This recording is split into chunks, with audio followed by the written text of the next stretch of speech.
Bueno, muy buenos días, hermanos.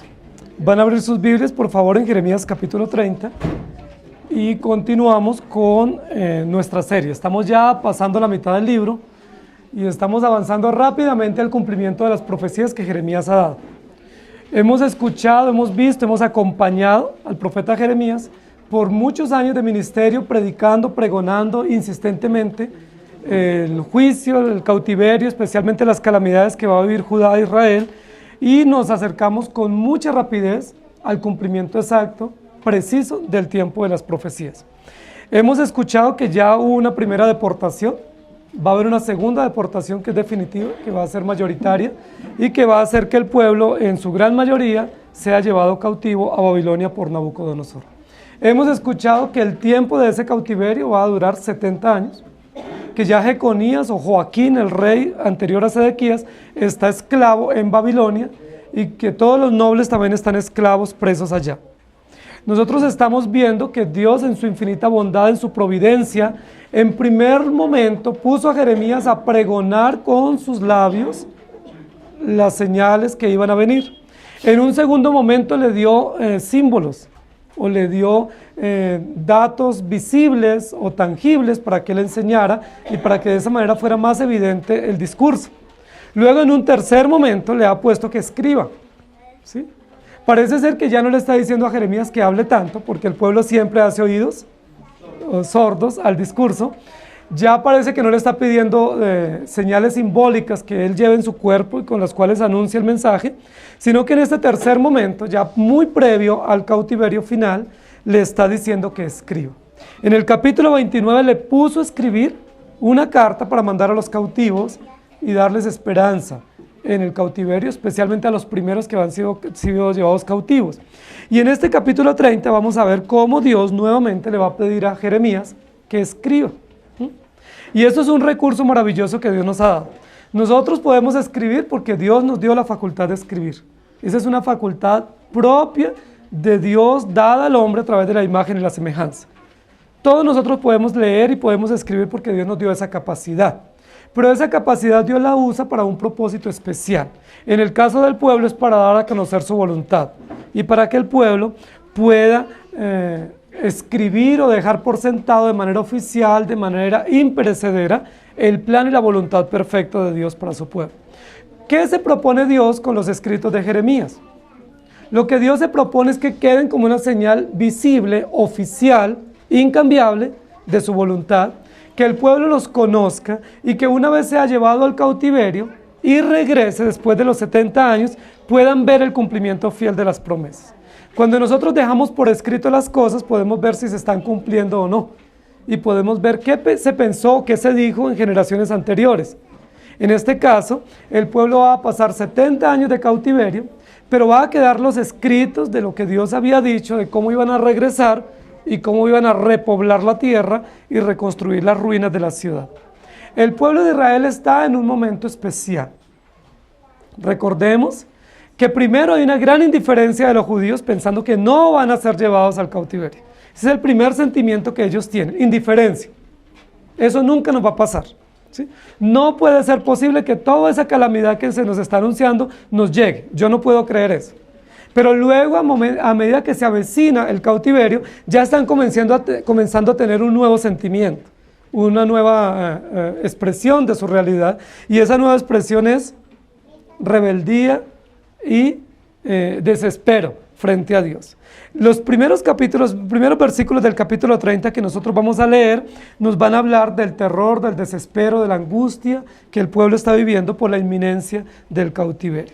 Yo quiero que leamos en el capítulo 30 el versículo 7 y dice así: cuán grande es aquel día, tanto que no hay otro semejante a él, tiempo de angustia para Jacob, pero de ella será librado. El versículo comienza con una exclamación, ¿cierto? Y con una frase con signos de admiración. ¡Cuán grande es aquel día! Y ese es el título de la predicación de hoy. Y yo quiero que fijemos nuestra mente y nuestro corazón en esa primera frase del versículo 7. ¡Cuán grande es aquel día! Y vamos a hablar justo de ese día. ¿De cuál día?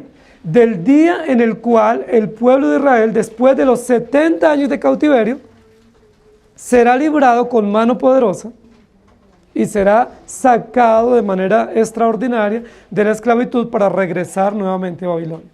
El profeta Jeremías está dando una profecía que tiene que ver con el futuro, con un futuro posterior a los 70 años. El profeta Jeremías va a ser usado por Dios para anunciar que va a haber un día, así como va a haber un día en que son llevados al cautiverio, de igual manera va a haber un día en el cual ellos serán librados de la esclavitud, del juicio y regresados nuevamente a la ciudad. Y ese día, como lo va a describir el capítulo, va a ser un día admirable, un día terrible, un día maravilloso, un día de juicio para muchos, pero un día de esperanza y de placer para otros. Y yo quiero que nosotros nos centremos un poco en lo que queremos estudiar en esta mañana. El capítulo 30 va a hablar básicamente de tres realidades. Y esas tres realidades son realidades que generan esta exclamación. A es una exclamación. En nuestro idioma se llama una interjección, que es una expresión idiomática exclamativa. Es decir, es una expresión que nosotros usamos para exclamar o para expresar algo, ¿cierto? ¡Ah! ¿Sí? Hay muchas interjecciones en nuestro idioma. ¡Ey! ¡Oh! ¡Ey! ¡Ay! ¿Sí? Pero esta es una exclamación que dice ¡ah! Y significa básicamente tres cosas, o se usa básicamente para tres cosas esta interjección en nuestro idioma. En primer lugar, se usa para expresar asombro, es decir, sorpresa. ¡Ah! Sorpresa, ¿sí? Pero esta interjección también se usa para expresar placer. ¡Ah! ¿Sí? Placer, pero también se usa para expresar comprensión. ¡Ah! ¿Se dan cuenta? Básicamente esta interjección tiene tres usos en nuestro idioma: asombro, placer y comprensión. Y justo de eso vamos a hablar hoy, porque tiene esas tres componentes, es el uso de esta interjección en el capítulo número 30. Y yo quiero que me acompañen, por favor, a leer los primeros 11 versículos. El título es ¡ah! ¡Cuán grande es aquel día! Versículos 1 al 11. Palabra de Jehová que vino a Jeremías diciendo: así habló Jehová, Dios de Israel, diciendo: escríbete en un libro todas las palabras que te he hablado. Porque he aquí que vienen días, dice Jehová, en que haré volver a los cautivos de mi pueblo Israel y Judá, ha dicho Jehová, y los traeré a la tierra que di a sus padres, y la disfrutarán. Estas pues son las palabras que habló Jehová acerca de Israel y de Judá. Porque así ha dicho Jehová: hemos oído voz de temblor, de espanto y no de paz. Inquirid ahora y mirad si el varón da a luz, porque he visto que todo hombre tenía las manos sobre sus lomos como mujer que está de parto, y se han vuelto pálidos todos los rostros. ¡Ah! ¡Cuán grande es aquel día! Tanto que no hay otro semejante a él. Tiempo de angustia para Jacob, pero de ella será librado. En aquel día dice Jehová de los ejércitos: yo quebraré su yugo de su cuello y romperé tus coyundas, y extranjeros no lo volverán más a poner en servidumbre, sino que servirán a Jehová su Dios y a David su rey, a quien yo los levantaré. Tú pues, siervo mío Jacob, no temas, dice Jehová, ni te atemorices, Israel, porque he aquí que yo soy el que te salvo, de lejos a ti y a tu descendencia, de la tierra de cautividad. Y Jacob volverá, descansará y vivirá tranquilo, y no habrá quien le espante. Porque yo estoy contigo para salvarte, dice Jehová, y destruiré a todas las naciones entre las cuales te esparcí. Pero a ti no te destruiré, sino que te castigaré con justicia, de ninguna manera te dejaré sin castigo. Los primeros 11 versículos nos hablan de lo grande que es aquel día, y va a usar el primer aspecto de la interjección, es decir, el asombro. ¿El asombro por qué? El asombro por la salvación, ¿sí? El pueblo de Israel, una vez es llevado cautivo, después de 70 años, lo que ellos menos piensan es que van a regresar. Es toda una vida. Todos los que fueron llevados inicialmente murieron, sus hijos han nacido y han crecido, y ahora sus hijos tienen otros hijos, y hay una tercera generación en el exilio, y lo menos que ellos piensan es regresar. El capítulo número 29, Dios les dijo que hicieran planes para vivir, que construyeran casas, que sembraran la tierra, que se establecieran y se acomodaran, a tal punto que los judíos al final de esos 70 años, lo menos que ellos esperan es regresar.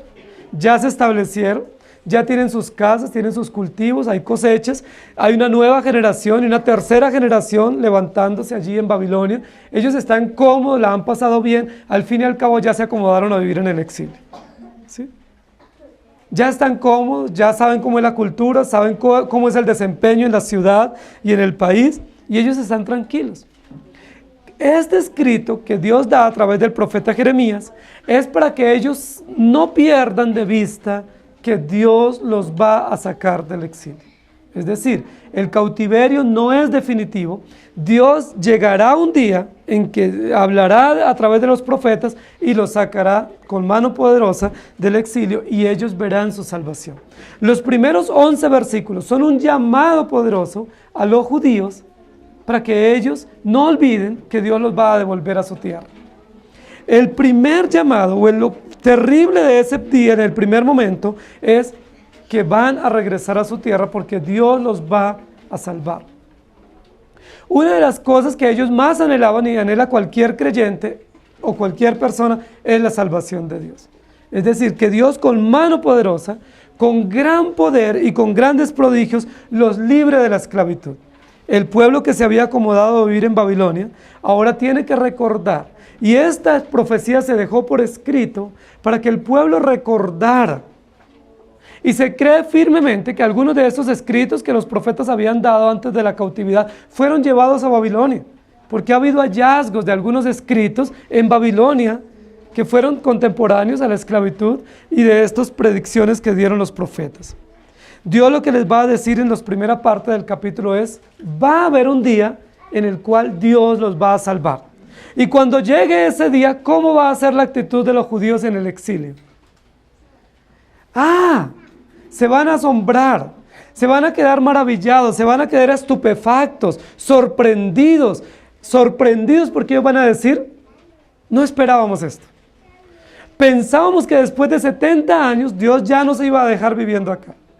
Pensábamos que después de 70 años teníamos que acomodarnos para vivir el resto de nuestra vida aquí. Pensábamos que como teníamos una profecía de que construyéramos casas y cultiváramos la tierra, pues el plan de Dios era traernos y dejarnos aquí definitivamente. El primer es la sorpresa. Dios no se ha olvidado de nosotros. Dios todavía tiene promesas y nos va a regresar a la tierra. Dios aún está cumpliendo su palabra, la palabra que dio a nuestros antepasados, y en el cumplimiento de su palabra nos va a llevar a la tierra que nos pertenece, la tierra de la promesa. Nos va a llevar a esa tierra y nosotros vemos con sorpresa o vemos con admiración que Dios nos saque de la esclavitud en la cual estamos ya cómodos y nos lleve nuevamente a la tierra prometida. Palabra que vino a Jeremías diciendo, así ha dicho, escríbete en un libro todas las cosas que yo les he hablado, porque he aquí que vienen días. Los capítulos del 30 hasta el 33, más o menos, vamos a ver repetida esta expresión, vienen días, o viene el día, o prepárense para aquel día. Es un llamado urgente para que ellos no olviden que va a haber un día, es un día especial, es el día de la libertad, es el día de que Dios va a demostrar con poder el cumplimiento de las promesas que dio a los profetas. Donde haré volver a los cautivos de mi pueblo Israel y Judá, ha dicho Jehová, y los traeré a la tierra que di a sus padres, y la disfrutarán. El pueblo de Israel había recibido la promesa de una tierra. Recuerden en Génesis capítulo 12. Dios habló a Abraham y le dijo, les voy a dar una tierra. Es una tierra abundante, y a partir de esa tierra ustedes serán bendecidos y todas las familias de la tierra. Recuerden que allí se establece lo que conocemos en teología, el establecimiento del pacto de gracia, con Abraham como representante principal. Abraham es el representante. Abraham pudo disfrutar su tierra, luego Isaac, luego Jacob, pero ¿recuerdan qué sucedió? Hubo hambre en la tierra y la familia de Jacob tuvo que emigrar para Egipto para salvarse del hambre. Allá vivieron 430 años esclavos, luego regresaron, tuvieron que venir 40 años por el desierto. Con muchísima dificultad y con la gracia de Dios ellos conquistaron nuevamente la tierra y volvieron a poseer la tierra, se establecieron, fue repartida para las 12 tribus. Pero luego, ¿qué sucedió? Se dividió el reino, luego el primer reino, el reino del norte, fue llevado cautivo, las primeras 10 tribus, por los asirios, y luego, posteriormente, el reino del sur, o de Judá, va a ser llevado nuevamente cautivo, estarán 70 años allá. Pero Dios, ¿qué les promete? Nuevamente, después de esos 70 años, regresarán y poseerán nuevamente la tierra que yo di a sus padres y la disfrutarán. Versículo 4, estas pues son las palabras que habló Jehová acerca de Israel y de Judá. Porque así ha dicho Jehová, hemos oído voz de temblor, de espanto y no de paz. Inquirid ahora y mirad si el varón da a luz, porque he visto que todo hombre tenía las manos sobre sus lomos como mujer que está de parto, y se han vuelto pálidos todos los rostros. Versículo 4, versículo 5 y versículo 6 nos va a describir el sentimiento que tenían los judíos en el exilio. Recuerden que algunos estaban preparando para hacer resistencia al rey Nabucodonosor. Algunos estaban preparándose para hacer una sublevación contra el rey. Y Dios les dice en el capítulo anterior, no hagan eso. Quédense tranquilos porque si se levantan y se sublevan contra el rey van a ser echados al horno. Todo aquel que se levante contra el rey será puesto en el horno y no podrá prevalecer ninguna sublevación. Lo mejor que deben hacer es estar tranquilos, estar cómodos y esperar que llegue el día. Luego aquí en el versículo 4, 5 y 6 dice la Biblia que Dios escuchó un clamor. ¿Cuál era el clamor? Había un clamor en dos sentidos, de los que estaban cautivos en Babilonia, pero había un clamor también de los que todavía estaban en Judá y que no habían sido llevados cautivos. ¿Cuál era la voz o el clamor de estos que estaban allí? Era un clamor de terror, dice la Biblia. Versículo 5, hemos oído voz de temblor, de espanto y no de paz. Es decir, ¿cuál era el sentimiento común de los judíos, tanto los que estaban en Judá como los que estaban en el exilio? Temor, terror y angustia. Y la Biblia va a comparar, que es una figura muy usada por los profetas, especialmente por Isaías y también por Jeremías, a comparar el terror que van a tener estos hombres con el dolor o el terror o el espanto cuando a una mujer se le avecina el parto. Esa es la figura que va a usar. Pero es supremamente interesante, porque el versículo 5 dice, porque así he dicho, voz de terror, de temblor, de espanto y no de paz, inquirid ahora y mirad si el varón da a luz. ¿Qué es lo que va a decir el profeta Jeremías? ¿Quiénes son los que están más aterrorizados y espantados por lo que va a venir? ¿Las mujeres o los hombres? Los hombres. Y los hombres que debieran estar fuertes y firmes y portados varonilmente, preparados para ese momento especial, cuando Dios les va a dar la libertad y cuando tendrán que nuevamente alistar sus maletas y regresar, no para disfrutar la tierra solamente, sino para reconstruir la ciudad. ¿Cómo se encontraban esos varones? Habla de 3 características que tienen estos hombres. Y ustedes varones dirán si algún momento han pasado por esas características. Temblor, espanto y angustia. ¿Alguna vez un hombre ha pasado por esas características? ¿Esas realidades emotivas? Temblor, es decir, tengo muchísimo miedo, no sé qué hacer. ¿Sí? Tengo muchísimo temblor, tengo muchísima angustia y estoy espantado. Es decir, no sé dónde me pudiera esconder porque tengo muchísimo miedo. Y lo va a comparar con una figura femenina, que es una metáfora muy interesante usada por Jeremías. Es decir, una mujer que va a dar a luz. Y el versículo número 6 hace una pregunta interesante, que es una pregunta retórica. Dice, miren a ver si un hombre puede dar a luz. ¿Han visto ustedes alguna vez a un hombre en embarazo que se le aproxima el 9º mes, la semana 40, y que tenga que dar a luz? ¿Sí? Juzguen. ¿Han visto ustedes a un hombre en esa condición? ¿Pudieran ver alguna vez a un hombre así? ¿Preparándose para el parto? ¿Alistando todo el ajuar para el nacimiento de su bebé? La respuesta es no. No hemos visto, ni vamos a poder ver a un hombre que tenga la angustia de la proximidad del parto. Que diga, se me aproxima el día, se me va a llegar el día en que tengo que dar a luz. Y estoy asustado, estoy angustiado. Y luego el segundo argumento del versículo 6 es porque he visto, dice Dios, que todo hombre tenía las manos sobre sus lomos o sobre su cintura, como mujer que está de parto, y se han vuelto pálidos todos sus rostros.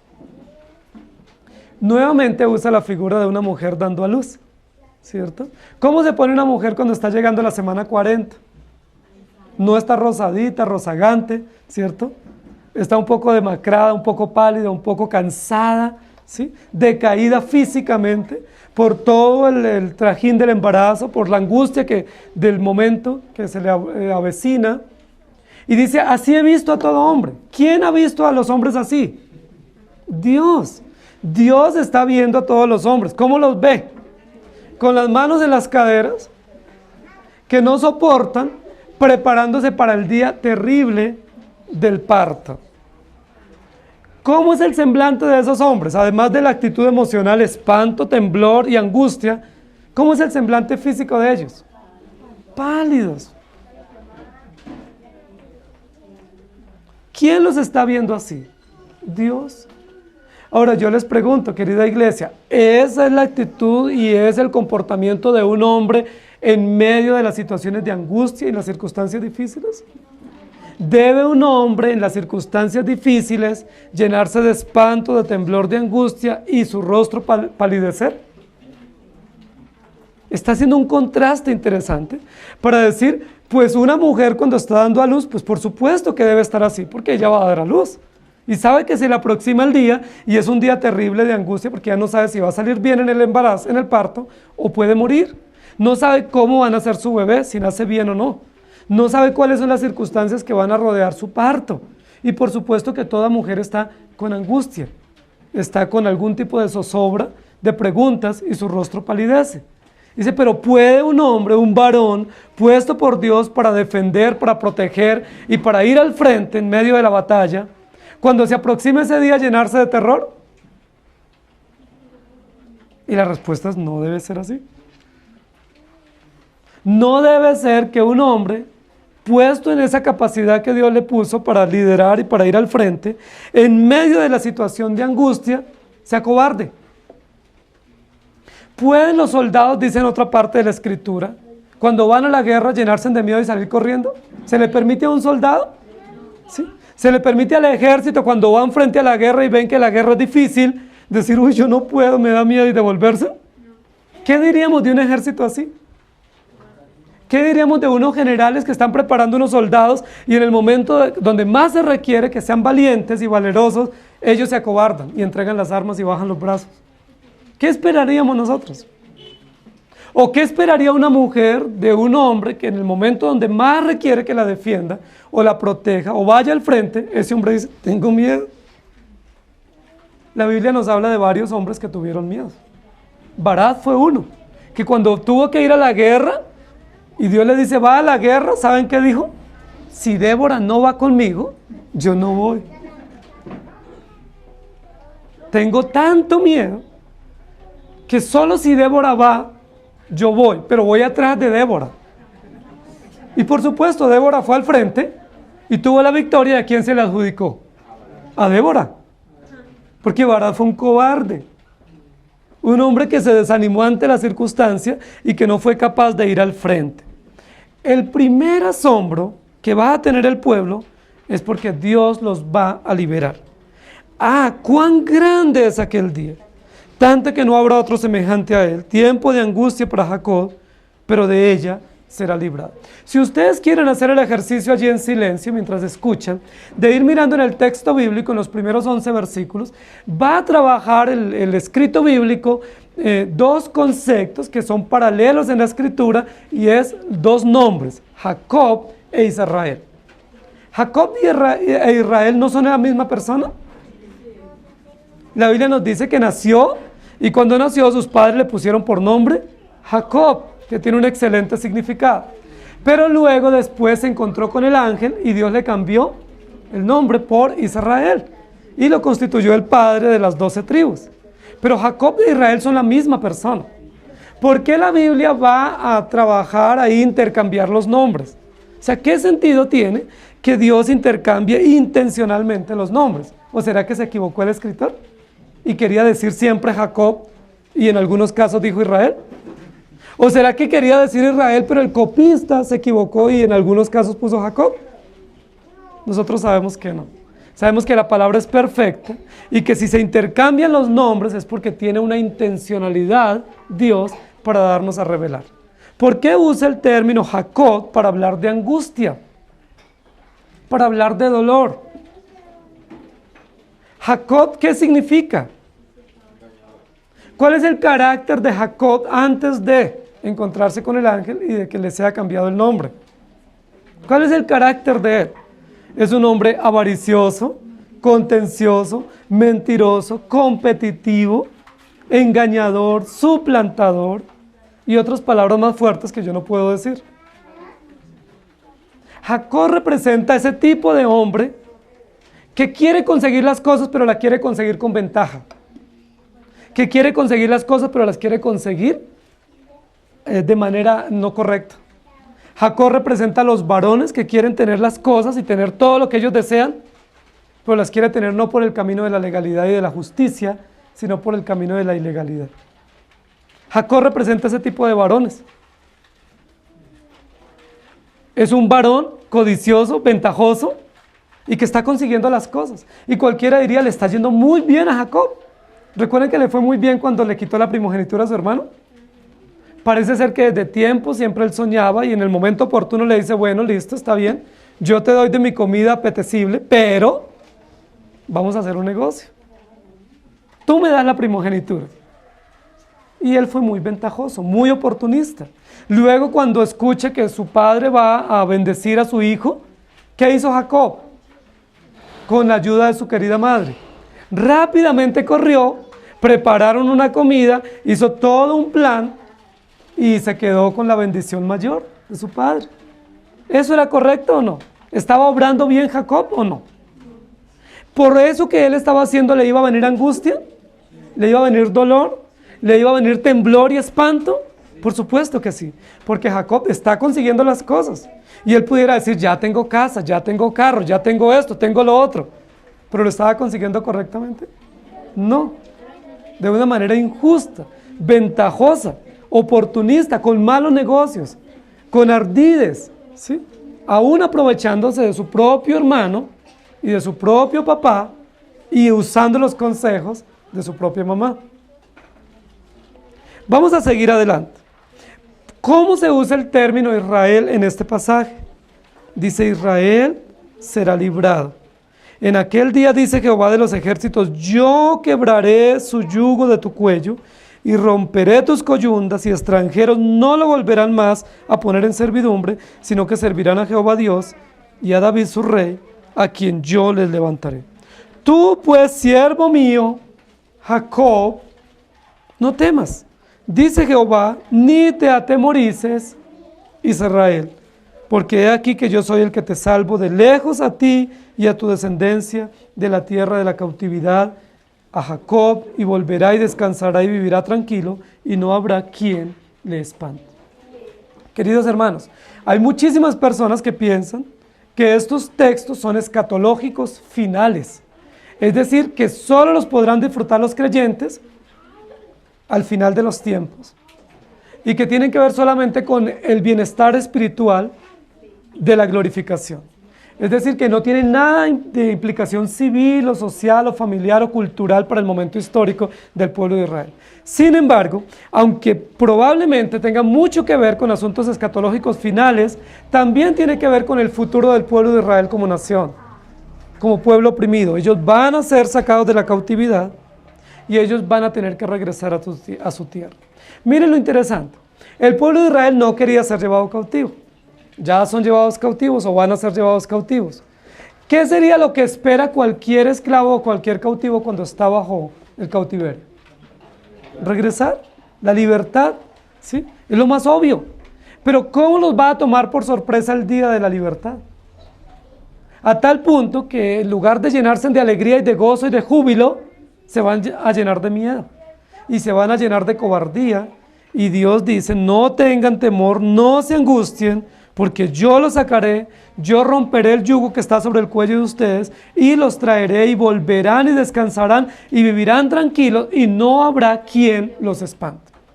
Ahora, esa promesa tiene varias implicaciones. Primero, Dios es soberano y Dios soberano recae sobre él toda la acción de la libertad.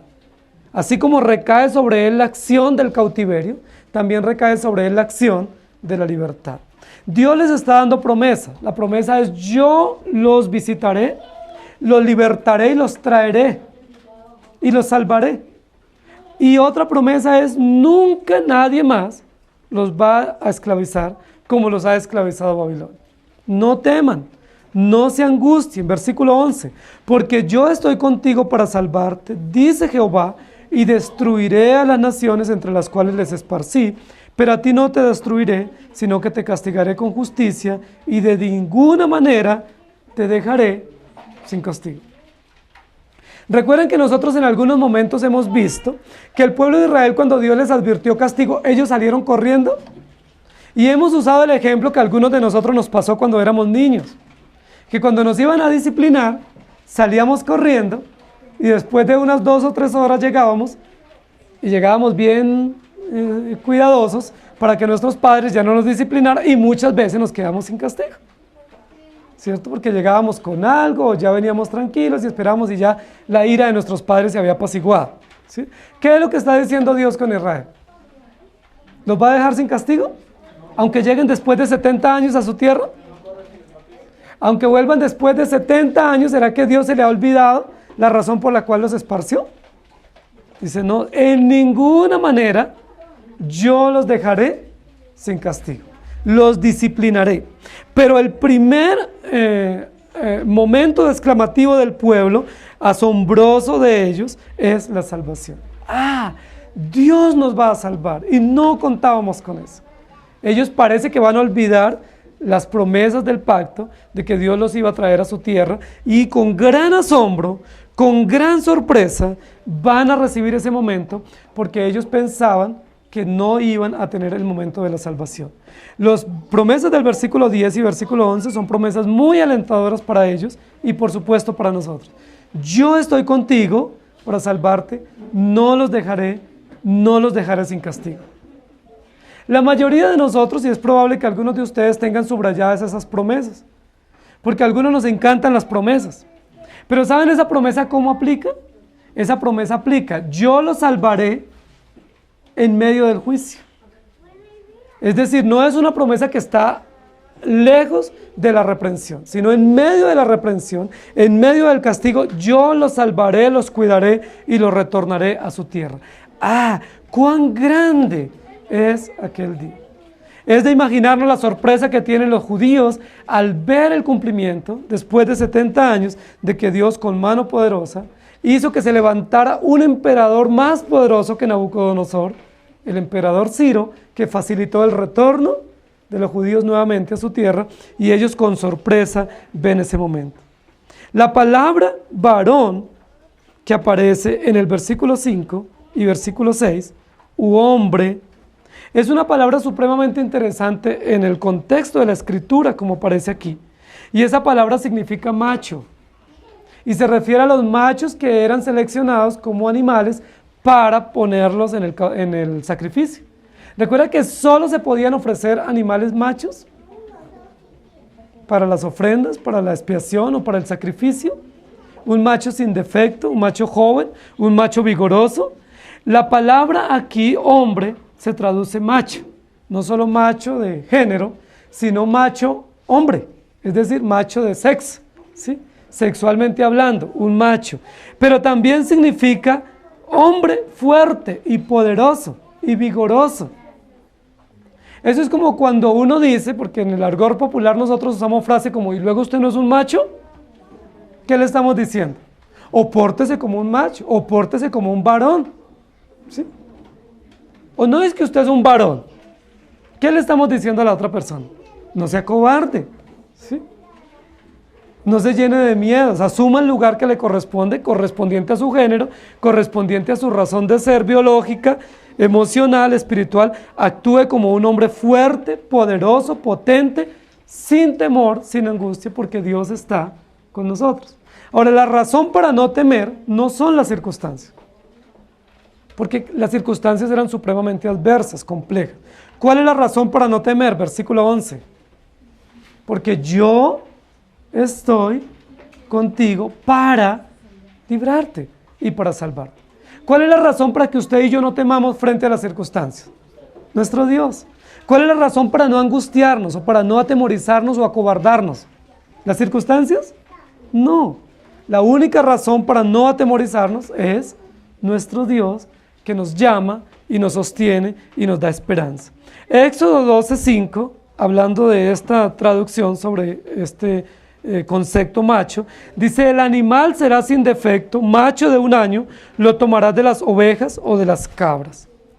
Y luego en Éxodo 13:12 dice: dedicarás a Jehová todo aquel que abriere matriz, y asimismo todo primer nacido de tus animales, los machos serán de Jehová. Levíticos 18:22, no te echarás con varón como con mujer, es abominación. Hablando de las connotaciones que tiene ese término en el hebreo. Y Hebreos 10:24 dice: castígame, oh Jehová, mas con juicio, no con tu furor, para que no me aniquiles. Y luego en Lucas 11:42, usando la misma exclamación, dice: mas ay de vosotros, fariseos, que diezmáis la menta y la ruda y toda hortaliza, y pasáis por alto la justicia y el amor de Dios. Esto os era necesario hacer sin dejar de hacer aquello. El primer sentido de la exclamación o de la interjección ay, es asombro. Estamos asombrados, Dios nos va a salvar y nos va a regresar a nuestra tierra. El segundo sentido de esta exclamación es placer. Y tiene que ver con la salud. Y yo quiero que vayamos a los versículos 12 al 17. Dice: porque así ha dicho Jehová, incurable es tu quebrantamiento y dolorosa tu llaga. No hay quien juzgue tu causa para sanarte, no hay para ti medicamentos eficaces. Todos tus enamorados te olvidaron, no te buscan, porque como hiere un enemigo te herí con azote de adversario cruel a causa de la magnitud de tu maldad y de la multitud de tus pecados. ¿Por qué gritas a causa de tu quebrantamiento? Incurable es tu dolor, porque por la grandeza de tu iniquidad y por tus muchos pecados te he hecho esto. Pero serán consumidos todos los que te consumen, y todos tus adversarios, todos irán en cautiverio. Hollados serán los que te hollaran, y todos los que te hicieren presa de ti daré en presa. Mas yo haré venir sanidad para ti, y sanaré tus heridas, dice Jehová, porque desechada te llamaron diciendo: esta es Sión, a la que nadie o de la que nadie se acuerda. En el segundo momento hay un segundo sentido de la exclamación, y es un sentido de placer, de bienestar, de alegría y de gozo. Dios nos va a sanar. El primer aspecto es asombro por la salvación, es decir, por el bien integral de la paz espiritual, la confianza y la esperanza eterna. Pero el segundo sentido de la interjección o de la exclamación es placer, es decir, Dios nos va a restaurar. Dios nos va a restaurar, y habla en este momento usando unas metáforas interesantes con relación a enfermedades incurables. Si alguno de nosotros padece una enfermedad que médicamente es incurable, pues básicamente nosotros estamos resignándonos a las consecuencias de la enfermedad. Hay enfermedades que nosotros sabemos que fácilmente pueden curarse, ¿cierto? Con medicamentos, con un buen tratamiento, con buena disciplina del paciente o con algunas condiciones que pueda cambiar de su lugar de vivienda, hábitos alimenticios o demás. Pero hay enfermedades que nosotros sabemos que médicamente son incurables. ¿Cuál es la enfermedad que tiene el pueblo de Israel? ¿Es una enfermedad leve o es una enfermedad incurable? Incurable. ¿Médicamente está desahuciado o no? Sí. ¿Médicamente tiene opción? ¿Hay medicamentos que puedan ser útiles o eficaces para la salud del pueblo de Israel? No. Dice, su enfermedad es incurable, es una enfermedad terminal y no hay medicamentos que puedan servir. Es decir, no hay cura para la enfermedad. No hay medicina para la enfermedad que tiene el pueblo de Israel. ¿Cómo se llama la enfermedad de Israel? Es una enfermedad que nosotros no conocemos, que los médicos no han podido diagnosticar. ¿Cómo se llama la enfermedad? Versículo 14, versículo 15. ¿Cuál es la enfermedad que tiene el pueblo de Israel? La multitud o la magnitud de tu maldad y la multitud de tus pecados. Esa es la enfermedad que tiene. La enfermedad que tiene el pueblo de Israel es la enfermedad que padecemos todos nosotros. Es la enfermedad para la cual no se ha inventado un tratamiento. No hay medicina ni hay tratamientos. Y es la magnitud de nuestras maldades y la multitud de nuestros pecados.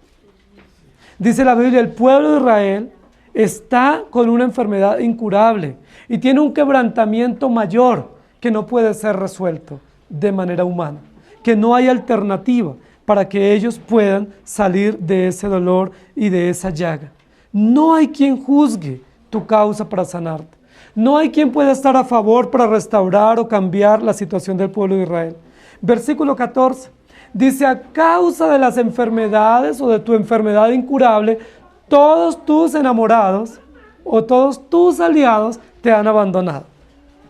Y esta es una realidad que muchas veces acontece cuando hay enfermedades incurables, ¿cierto? Hay muchas enfermedades incurables que cuando el esposo o la esposa se da cuenta que su pareja tiene esa enfermedad, ¿qué es lo que hace? Abandona, ¿cierto? O lo deja. ¿Por qué? Por esa enfermedad, por la razón de esa enfermedad. Dice allí, todos tus enamorados te olvidaron. Cuando la Biblia habla de los enamorados del pueblo de Israel, se está refiriendo a los aliados políticos que tenía, ¿sí? Algunos con los cuales había hecho intercambios y había hecho alianzas políticas para buscar revertir la opresión de Nabucodonosor. Esos aliados, dice, la olvidaron. ¿Por qué olvidaron a Judá e Israel? Dice, porque tenía una enfermedad incurable. Te abandonaron, te dejaron, te desecharon. Nadie se acuerda de Judá ni de Israel. La abandonaron. ¿Cuándo la abandonaron? Después de 70 años. ¿Cuándo quisieron ellos unirse a Judá y formar un bloque para ir en contra de Nabucodonosor? Antes de la segunda deportación. Pero una vez sucede la deportación y ya pasan 10, 20, 30, 40, 70 años, ¿quién se acuerda de Judá? ¿Será que Tiro, que Sidón, que Etiopía, que las naciones que querían aliarse, los edomitas, los moabitas, ¿se acuerdan de Judá? Dice la Biblia, nadie se acuerda. Estás olvidada, desahuciada, abandonada y no hay esperanza. La pregunta del versículo 15, ¿por qué gritas a causa de tu quebrantamiento? Incurable es tu dolor, porque por la grandeza de tu iniquidad y por tus muchos pecados te he hecho esto. La pregunta del versículo 15 es, el pueblo de Israel en semejante situación grita, clama, y es un segundo sentimiento que tienen, primero de temor y de espanto, pero segundo, gritan de dolor.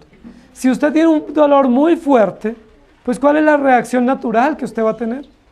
Pues gritar y pedir auxilio, o llorar, ¿sí? Hay personas que no soportan mucho dolor, y frente a un dolor, pues gritan, o se exasperan, o se vuelven irritables, o nadie les puede decir nada, porque es que tengo muchísimo dolor, no me soporto ni yo mismo.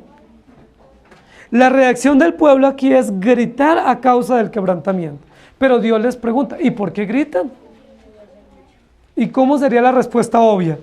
Pues porque me duele, pues yo lloro porque me duele, o grito porque me duele.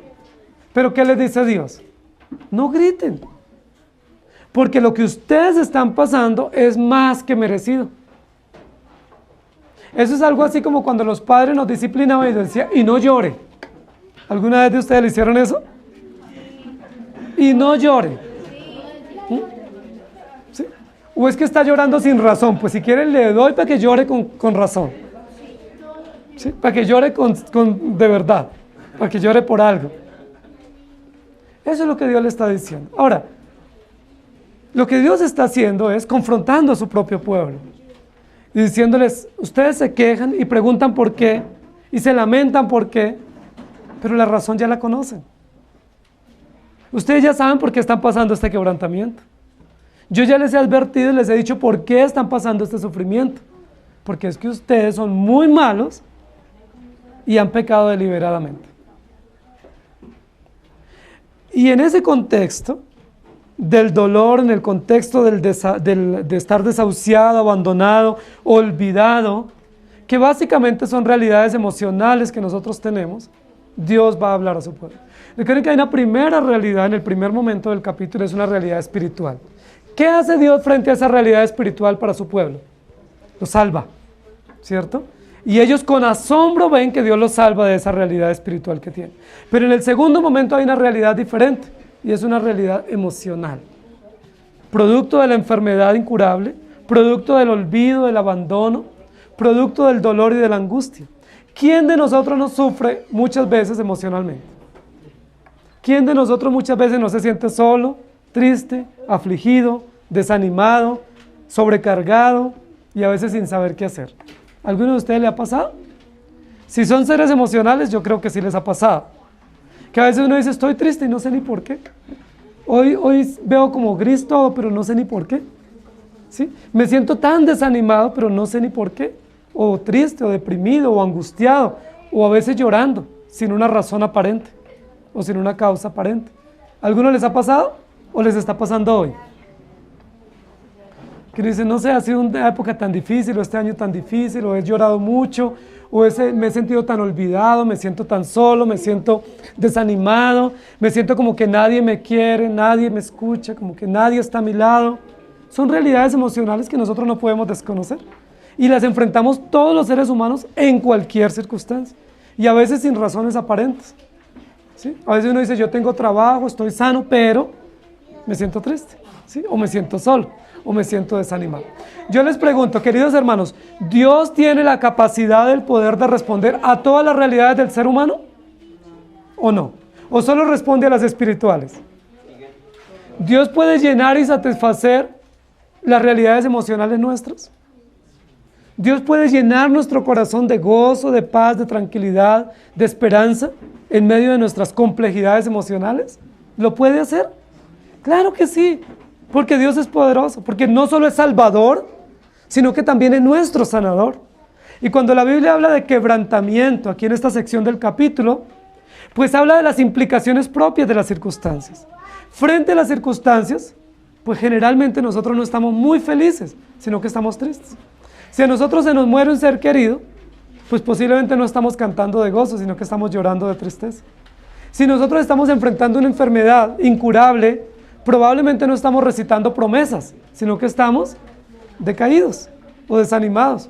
Si nosotros tenemos conflictos familiares, o si nosotros hemos perdido el trabajo y estamos pasando una crisis, pues lo más probable es que nosotros emocionalmente estemos decaídos, estemos quebrantados emocionalmente. Isaías 61 dice que el Señor vino para dar sanidad a los quebrantados de corazón.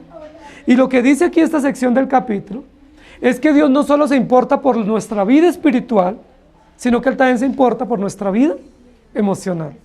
Es decir, Dios vino para sacarnos del olvido, para sacarnos de la soledad, para darnos esperanza, para sanar nuestras heridas. ¿Alguno de ustedes ha sido herido emocionalmente en algún momento de su vida? ¿Alguno de nosotros ha tenido dolor por alguna situación que tuvimos en la infancia, o en la adultez, o en nuestras relaciones ahora de adultos? Que nos sentimos profundamente heridos, lastimados en nuestra dignidad. A veces nos sentimos profundamente humillados por una palabra, una actitud, una expresión. ¿Les ha pasado? Eso nos pasa a diario porque somos seres emocionales. Y a veces queremos tirar la toalla porque decimos, estoy tan afligido, me siento tan herido, me siento tan lastimado emocionalmente. ¿Qué puedo hacer? Y el Señor nos da la respuesta. Versículo 17. Mas yo haré venir sanidad para ti y sanaré tus heridas. Dice Jehová, porque desechada te llamaron diciendo, esta es Sión, de la cual nadie se acuerda. ¿Qué hace el Señor con nuestras heridas y con nuestras crisis emocionales? Pues está presente para auxiliarnos, para consolarnos, para darnos gozo, para darnos vigor, para darnos valor y para darnos esperanza. Queridos hermanos, el segundo A es un A de placer. Yo no sé si ustedes lo pueden hacer. qué placer, qué satisfacción. Dios está conmigo. Aunque he sido lastimado, aunque he sido herido, aunque he sido abandonado, desechado, olvidado, Dios está conmigo. Él no solo es mi Salvador, sino que también es mi sanador y sana todas las heridas que la vida diaria y las circunstancias diarias nos causan. ¡Qué placer! De hecho, en la primera sección del capítulo, Dios dice, disfrutarán. ¿Y yo cómo puedo disfrutar si emocionalmente no estoy bien? ¿Cuándo yo disfruto un paseo, una actividad, una comida? Cuando estoy bien. Si a mí me invitan a una comida donde no estoy cómodo, pues yo no la disfruto, aunque la comida sea buena. ¿Por qué no la puedo disfrutar si la comida es buena? Porque el ambiente, porque las relaciones que tengo con esas personas con las que estoy, pues no son buenas. Entonces, no me siento cómodo, mejor no voy. ¿Sí? Pero si yo estoy cómodo, pues yo disfruto. Dice la Biblia, disfrutarán porque yo soy tu sanador, que sano todas tus heridas, y ya no te llamarán olvidada o desahuciada, sino restaurada. Queridos hermanos, la realidad del pueblo era que todos los aliados que el pueblo de Judá tuvo, todos se olvidaron de Judá. ¿Y cuándo se olvidaron? Cuando pasó las peores circunstancias. ¿Qué hace Dios? Bueno, todos se olvidaron de ti. O sea que no eran tan buenos tus aliados. No eran tan buenos tus amantes. Porque si se olvidaron de ti, no eran tan importantes. Pero ¿saben qué hago yo? Dice Dios. Aunque estés herido, aunque estés lastimado, aunque te sientas triste y desolado, yo estoy contigo, no te dejaré y yo me acordaré de ti. Yo les pregunto, ¿qué es más importante? ¿Que se acuerde de nosotros nuestros amigos, nuestra familia, nuestros compañeros, o que se acuerde de Dios? ¿Qué es más importante? ¿Que las personas que nosotros quisiéramos nos cuiden y nos protejan, o que Dios nos cuide? Claro que sí.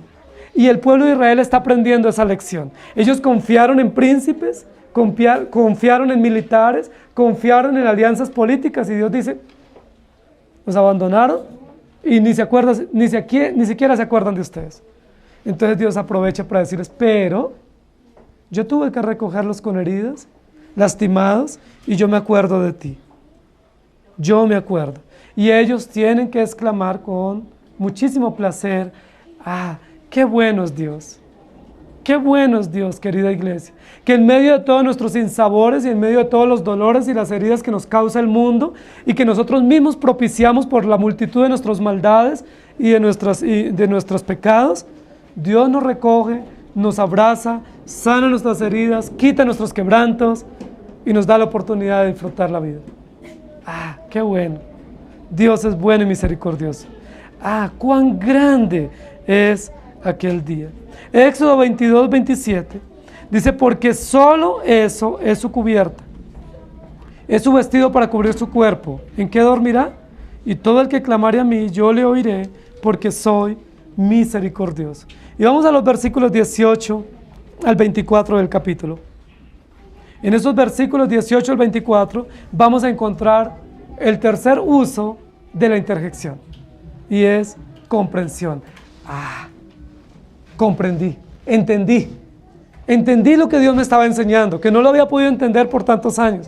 18 al 24, así ha dicho Jehová, he aquí yo hago volver los cautivos de las tiendas de Jacob, y de sus tiendas tendré misericordia, y la ciudad será edificada sobre su colina, y el templo será asentado sobre su forma. Y saldrá de ellos acción de gracias y voz de nación que está en regocijo, y los multiplicaré y no serán disminuidos. Los multiplicaré y no serán menoscabados, y serán sus hijos como antes, y su congregación delante de mí será confirmada, y castigaré a todos sus opresores. De ella saldrá su príncipe, y de en medio de ella saldrá su señoreador. Y le haré llegar cerca, y él se acercará a mí, porque ¿quién es aquel que se atreve a acercarse a mí? Dice Jehová, y me seréis por pueblo, y yo seré vuestro Dios. He aquí la tempestad de Jehová sale con furor, la tempestad que se prepara sobre la cabeza de los impíos reposará, no se calmará el ardor de la ira de Jehová, hasta que haya hecho y cumplido los pensamientos de su corazón. En el fin de los días entenderéis esto. Si ustedes pueden ver el capítulo, comienza y termina hablando en términos de tiempo. Vienen días, ¿cierto? Y termina diciendo, en el fin de los días. Algunos dicen, el tiempo es importante porque el tiempo nos ayuda a ver las cosas. Muchos pero dicen, esperemos que con el tiempo nos vamos a dar cuenta qué pasa, ¿sí? La Biblia dice que en esta oportunidad el tiempo va a ser muy útil para que el pueblo comprenda cómo Dios está actuando. El primer A es un A de asombro. No esperábamos que Dios nos iba a salvar. El segundo A es un A de placer. Dios nos ha sanado, es nuestro sanador, nuestro restaurador. Y el tercer A es un A de comprensión. Comprendimos. Ahora sí entendemos a qué Dios estaba jugando. No sabíamos, no entendíamos. La primera parte del capítulo tiene que ver con el asombro por la salvación. Dios se interesa por la vida espiritual de su pueblo y lo salva. El segundo es Dios se interesa por la vida emocional de su pueblo y lo restaura, lo sana, lo vindica, le da esperanza. Y el tercer A es Dios se interesa por el bienestar integral de su pueblo y lo bendice. En este tercer momento, en el capítulo, Dios comienza a darle las bendiciones materiales que ellos anhelaban y no habían tenido. Pero ¿saben lo interesante? El orden correcto es, primero Dios bendice nuestro espíritu dándonos la vida eterna y la fe, luego bendice nuestras emociones dándonos esperanza y confianza y sanando nuestras heridas, y en tercer momento nos bendice materialmente. El orden nuestro es a la inversa. Nosotros queremos que primero llegue la bendición material. Nosotros queremos tener primero casa, carro y beca, y luego después que estemos bien emocionalmente y en últimas, tener fe espiritual o tener nuestra fe puesta en el Señor. ¿Se dan cuenta cómo es el orden incorrecto para nosotros? Ese orden quería el pueblo de Israel. Por eso siguieron los falsos profetas. La teología de la acomodación de Ananías. Y es, te va a ir bien, ¿cierto?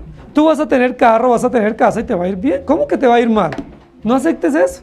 No aceptes derrota en tu vida, no aceptes miseria en tu vida. Esa es la teología de la acomodación, ¿sí? Teología del bienestar, teología de la circunstancia, que no es una teología bíblica. La teología correcta es, Dios permite circunstancias para llamar nuestra atención primero respecto a nuestra adoración al Dios verdadero. Dios permite circunstancias para llamar la atención primero a nuestro arrepentimiento hacia Él. En segundo momento, una vez hemos sido llamados al arrepentimiento, Dios restaura nuestras relaciones, restaura nuestras emociones y nos da esperanza, nos da gozo y nos da alegría. Y en tercer momento, como un valor agregado, ¿qué viene? Prosperidad económica, las bendiciones. El versículo 18 al 24 comienza diciendo, los volveré como cautivos de las tiendas de Jacob y tendré de ellos misericordia, y la ciudad será edificada sobre su colina y el templo asentado y podrán tener acción de gracia. Habían símbolos nacionales que habían sido destruidos. El pueblo de Israel va a volver, pero no va a volver como se fue. Cuando ellos se fueron todavía sus símbolos existían. Ahora cuando regresen no los van a encontrar. ¿Qué tienen que hacer? Por eso se necesita que se porten como varones, porque van a tener que venir a construir una ciudad que está abandonada y arruinada. Porque van a tener que ponerse en la brecha para reconstruir el templo, reconstruir las murallas y reconstruir la ciudad. Dios comienza a decirles, será edificada la ciudad, serán levantadas las ruinas y comenzará a ser edificada la familia. Y usa nuevamente los ejemplos del capítulo anterior, en el versículo 19. Los multiplicaré y no los disminuiré. ¿Saben, querida iglesia? Por 70 años, los judíos en el exilio no pudieron tener celebraciones familiares. ¿Usted se imagina que sucediera eso con su familia?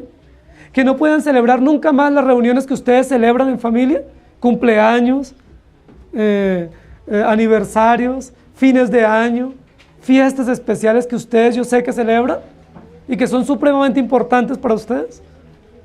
Para nosotros es muy importante algunas celebraciones donde la familia se reúne, donde hay comida, donde hay regalos, donde hay encuentro, ¿sí? Muchos de nosotros en algunas épocas del año viajamos para encontrarnos con nuestros familiares, para celebrar, para tener recuerdos, porque es muy importante eso para nosotros. Ustedes saben qué significaría si de un momento a otro no podemos celebrar eso. Y cada uno somos dispersados a diferentes lugares. ¿Ustedes significan lo que eso trae para el corazón de nosotros y de nuestros hijos? el pueblo de Israel tuvo que pasar 70 años sin celebrar la Pascua, que era una fiesta nacional, sin celebrar la fiesta de los tabernáculos, que era otra fiesta nacional, sin celebrar la fiesta del Pentecostés, que era otra fiesta nacional. Tuvieron que pasar 70 años sin poder celebrar en familia las celebraciones propias de ellos, como familia. Pero Dios, ¿qué les dice? Los voy a traer, y cuando los traiga a su tierra, cuando restauren el templo, cuando construyan las murallas, ¿qué van a poder hacer como familia? Celebrar. Podrán ver cómo Dios los bendice. Los multiplicaré y no los disminuiré, y podrán celebrar. En el exilio tuvieron hijos y no pudieron celebrar. No pudieron consagrar sus hijos como la ley dice, que sus primogénitos tenían que ser consagrados. No pudieron celebrar la Pascua y recordar estas fiestas tan emblemáticas para el pueblo. Pero Dios les dice, viene el día, prepárense, viene el momento, un día increíble. ¿Cuán grande es ese día? Donde ustedes regresarán y podrán celebrar. Podrán celebrar, podrán retomar sus celebraciones, podrán retomar su vida normal en familia. Los multiplicaré, no serán más menoscabados, y serán sus hijos como antes, y su congregación delante de mí será confirmada. Son motivos de esperanza. Hay dos aspectos de esperanza para el pueblo. Primero, regresarán a su tierra, volverán a ser restauradas sus celebraciones, volverán a vivir en familia. Eso trae mucho ánimo y mucha alegría, mucha prosperidad. Pero el otro sentido de esperanza para el pueblo es, a sus opresores no los dejaré inmunes, los castigaré. Y eso también mitiga la sed o la necesidad de justicia para un pueblo, ¿sí? Porque no solo volvemos y nos establecemos, sino nuestros opresores, ¿qué?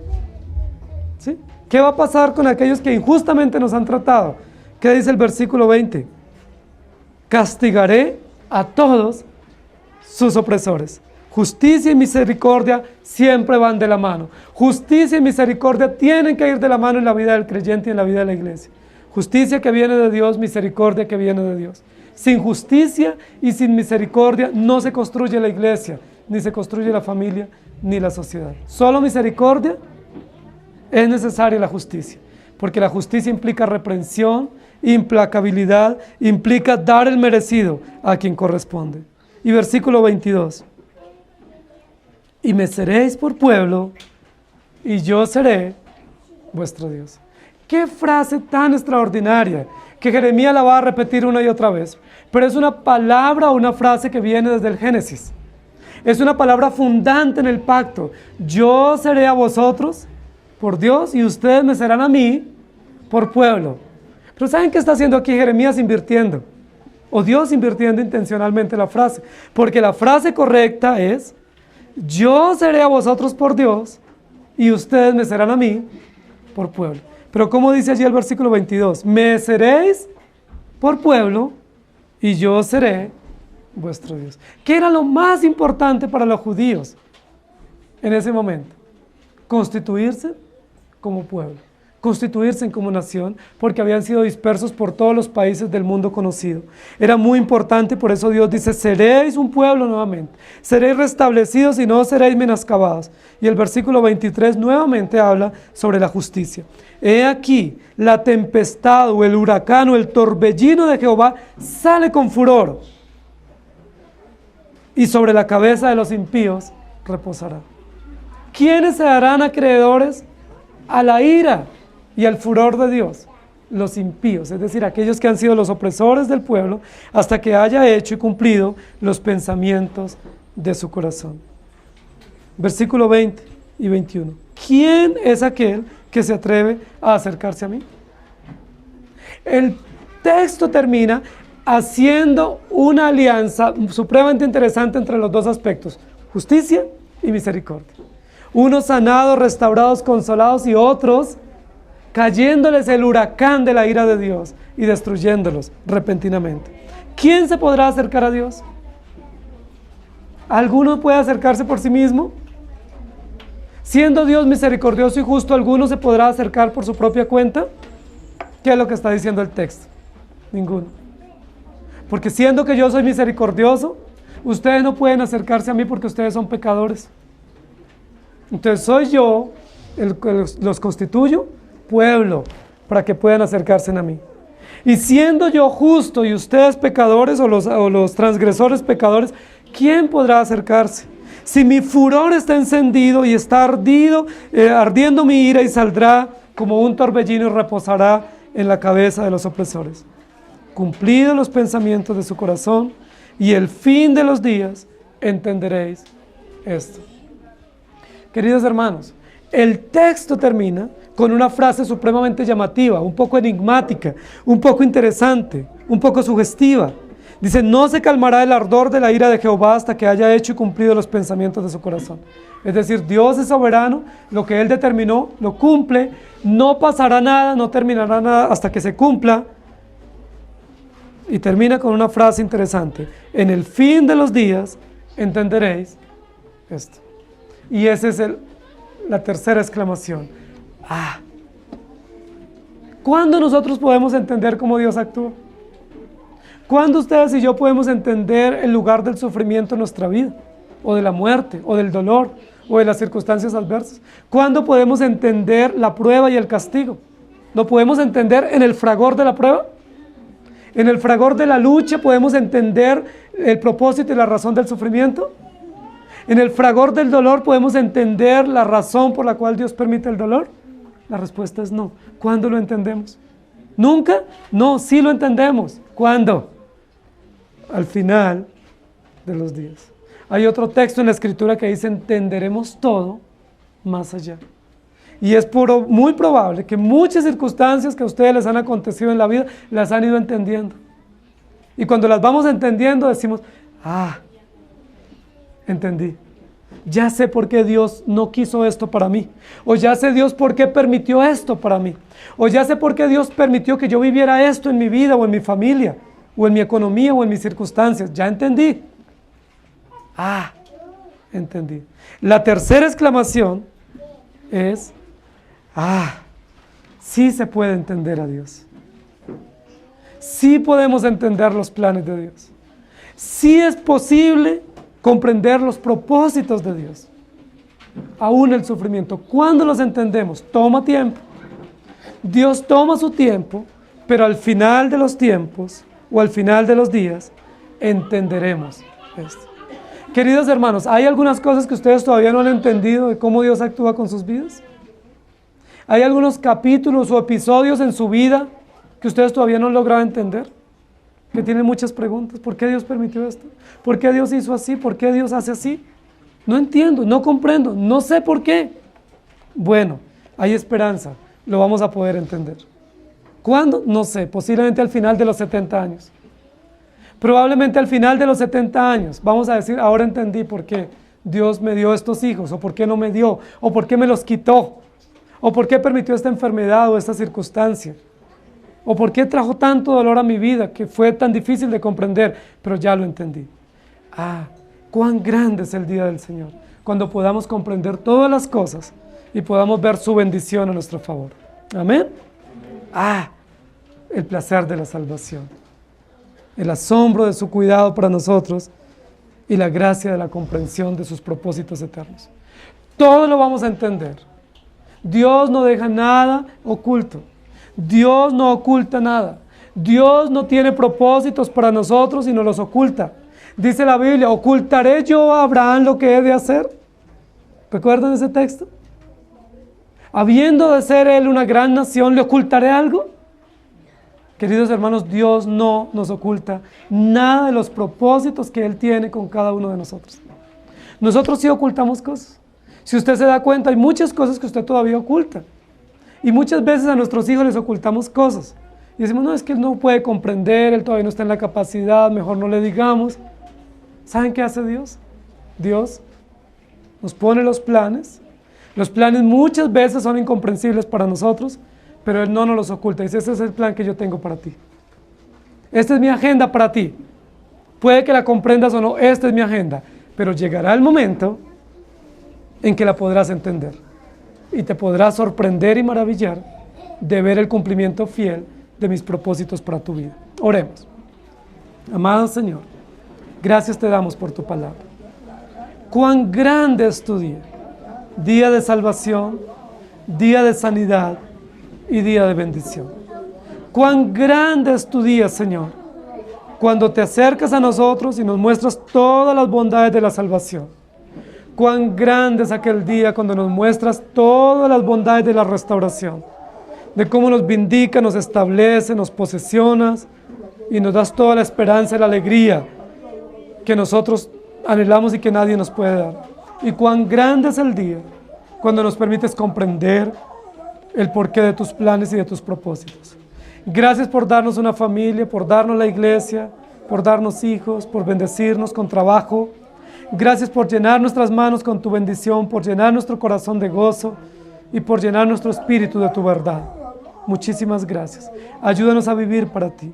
Ayúdanos a caminar mirándote a ti en medio aún de la complejidad de los planes tuyos, en medio aún de las incertidumbres que tenemos. Ayúdanos, Señor, a portarnos como varones, firmes, constantes, fuertes, sólidos, consistentes, mirándote a ti. Ayúdanos, Señor, a verte a ti y no mirar las circunstancias.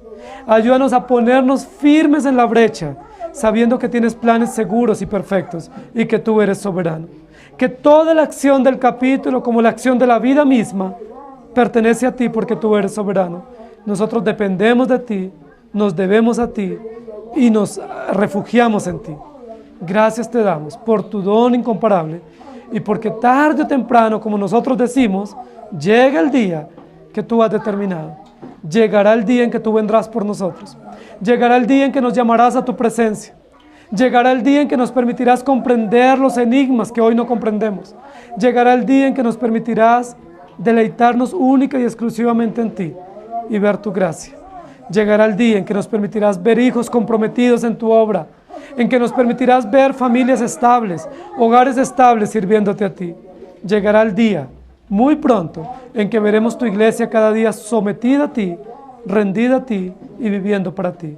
Oh, cuán grande es tu día, maravilloso día, precioso día, que solo tú conoces y que tú preparas y tú mismo darás el cumplimiento. En el nombre del Señor Jesús. Amén. Que el Señor les bendiga, hermanos.